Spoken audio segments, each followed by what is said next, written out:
I think that email perhaps was misinterpreted as a performance review, but actually it was a pulse check review. Do you have a pulse? Do you have a pulse and two neurons? So if you have a pulse and two neurons, you can reply to an email. Señores, ¿qué sucede cuando alguien que supuestamente estaba ahí para seguir órdenes, al parecer se ha convertido en quien está tomando las decisiones? Porque precisamente eso es lo que estamos presenciando en esta relación entre Elon Musk y Donald Trump. Resulta increíble lo que ha sido autorizado recientemente Musk para hacer dentro del gobierno. Y es que estamos hablando de hasta participaciones en reuniones del gabinete, aparte de toda la interacción directa que hemos visto con Donald Trump. Sean bienvenidos a Políticamente en Desacuerdo. Amigos, hoy veremos cómo Elon Musk prácticamente asumió el control de esta reunión oficial del gabinete, ¿no? Y estamos hablando de la primera reunión pública del gabinete en lo que va de este mes del segundo mandato de Donald Trump. Así que los invito a que se queden hasta el final de este video porque veremos los detalles más interesantes. Ok, amigos, primero quiero que recordemos qué es lo que se le permitió hacer recientemente a Musk. Y creo que es importante, ¿no?, recalcarlo, se le permitió, porque supuestamente, pues, él es un empleado más, un empleado federal más en este gobierno. El propio presidente Donald Trump le ha otorgado la facultad de imponer medidas en el gobierno federal, las cuales afectan directamente a los trabajadores federales, ¿no? Yo creo que cualquiera que haya trabajado entiende lo que es una evaluación de rendimiento, ¿no? Una sanción o incluso hasta un despido. Sin embargo, lo que Elon Musk está implementando bajo su argumento de erradicar la corrupción y el despilfarro es algo completamente diferente. Observemos esto. Deadline for federal workers to justify their jobs is coming on. And despite the threat of mass firings, many may not have responded. Douglas Zader, live for us from Washington this morning, where there is a great deal of uncertainty there. Doug, good morning. Good morning. Yeah, this seemed like a requirement, but then there was some confusion over whether federal employees and which federal employees had to respond to this demand. It looks like it will be another day back to the office for federal workers today, even if they simply ignored Elon Musk's demand to justify their jobs. I think it was actually there was a lot of genius in sending it. At the White House yesterday, President Trump backed Musk's strategy, but also expressed some uncertainty over his or else. So by asking the question, tell us what you did this week, what he's doing is saying, are you actually working? And then if you don't answer, like you're sort of semi-fired or you're fired. But Y es que resulta hasta paradójico que el presidente, que ha pasado creo que más del 50% de su tiempo en la Casa Blanca jugando golf, sea quien ahora esté justificando estas acciones. Federal agencies like the FBI and the Defense Department pushed back, saying employees did not need to respond to Musk's demand. And a group of government employee unions sued over the email. Democrats wasted little time pointing to the disconnect. Did Donald Trump know that Elon Musk was going to send out this email? That essentially his Doge bros were going to send out this email? Amigos, en esta misma reunión del gabinete, a la cual me refiero, Donald Trump habla abiertamente sobre cometer errores. Me parece un comentario curioso, por decirlo menos. Aquí está el momento en el cual Elon Musk, en pleno gabinete, asumió el control de la situación, mientras el presidente simplemente guardó silencio absoluto. ¿Quién dirige realmente el país? Mr. Musk. Mr. President, thank you, Mr. Musk. Are there about half of the government employees so far appear to have responded to your request for what they've been doing over the past week? Is there a timeline in place for next moves for people being fired, and when can the American people expect to see results of that? Yes. Well, to be clear, I think that email perhaps was misinterpreted as a performance review, but actually it was a pulse check review. Do you have a pulse? Do you have a pulse and two neurons? So if you have a pulse and two neurons, you can reply to an email. This is, I think not a high bar, is what I'm saying. This is should be anyone could accomplish this. But what we are trying to get to the bottom of is we think there are a number of people on the government payroll who are dead, which is probably why they can't respond, and some people who are not real people, like they're literally fictional individuals that are collecting paychecks. Well, somebody's collecting paychecks on a fictional individual, so we're just literally trying to figure out, are these people real? Are they alive? And can they write an email?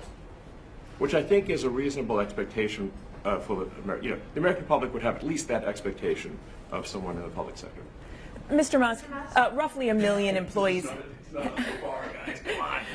Roughly 1 million employees have responded so far to this email. Does that mean that the remaining 1 million or so federal employees now risk being terminated? And is it your understanding and expectation when you post a directive on X that the cabinet secretaries will follow that order? Because several agencies have instructed employees that this is voluntary or not to respond.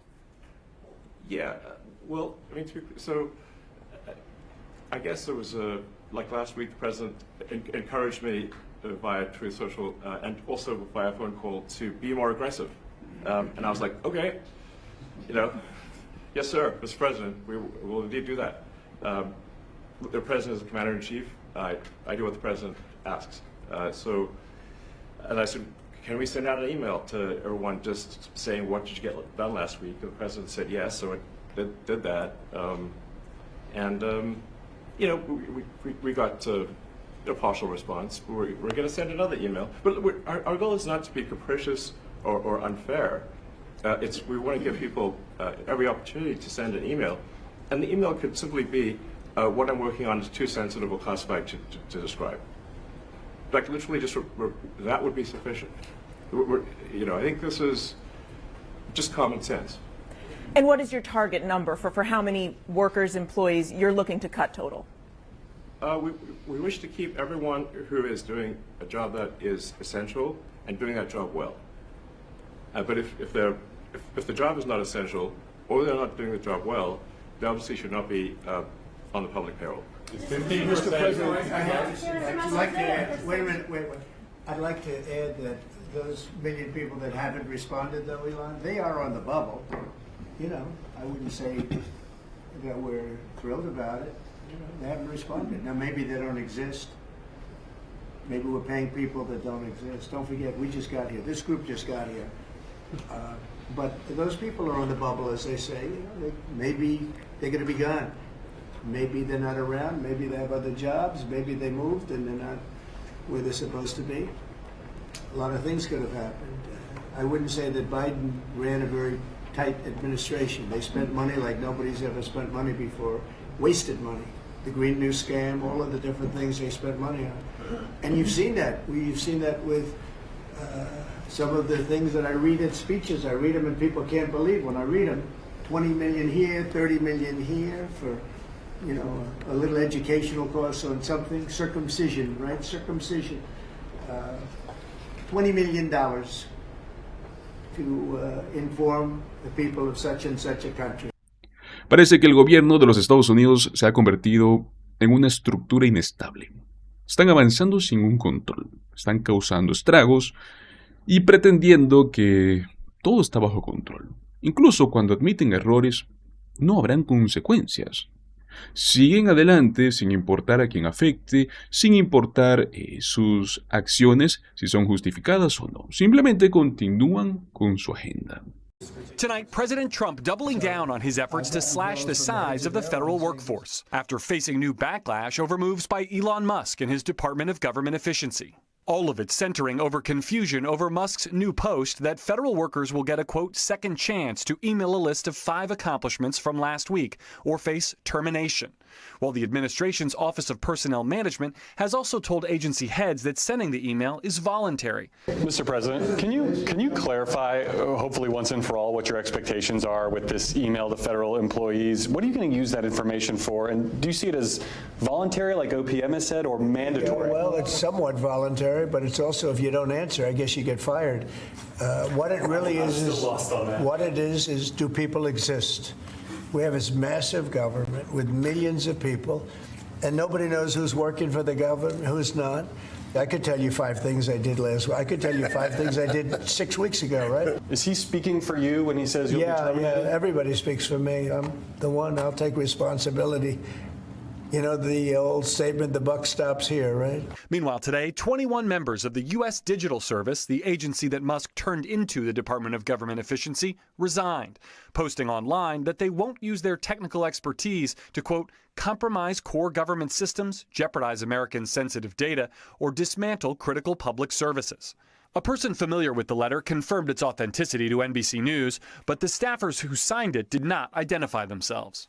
Musk responding, quote, these were Dem political holdovers who refused to return to the office. They would have been fired had they not resigned. It follows this protest over Musk's moves at a town hall meeting in a Republican district in Missouri.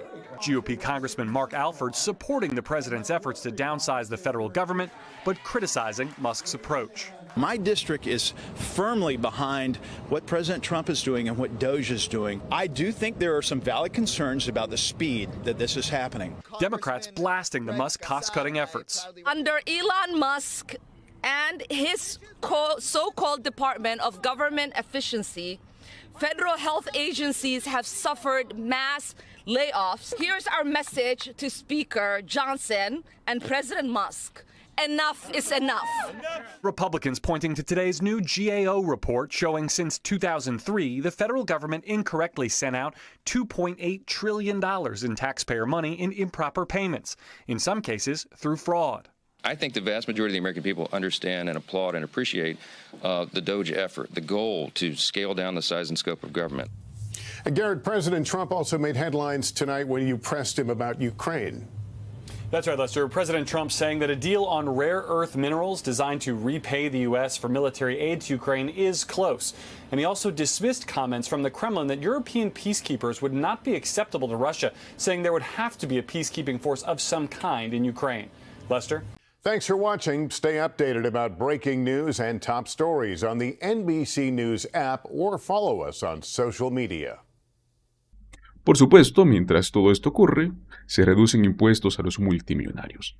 Se gastan millones en los viajes de Trump para jugar golf, para asistir al Daytona, para hacer apariciones en eventos como el Super Bowl. Fondos que bien podrían ser destinados a los empleados federales u asistencia humanitaria, ¿no? Pero al parecer, las prioridades son otras. Muchas gracias por haberme acompañado hasta el final de este video. Recuerden, amigos, si me quieren apoyar, regálenme un like, comparte este video y suscríbete a nuestro canal. Políticamente en desacuerdo. Nos vemos en el próximo video. Hasta luego.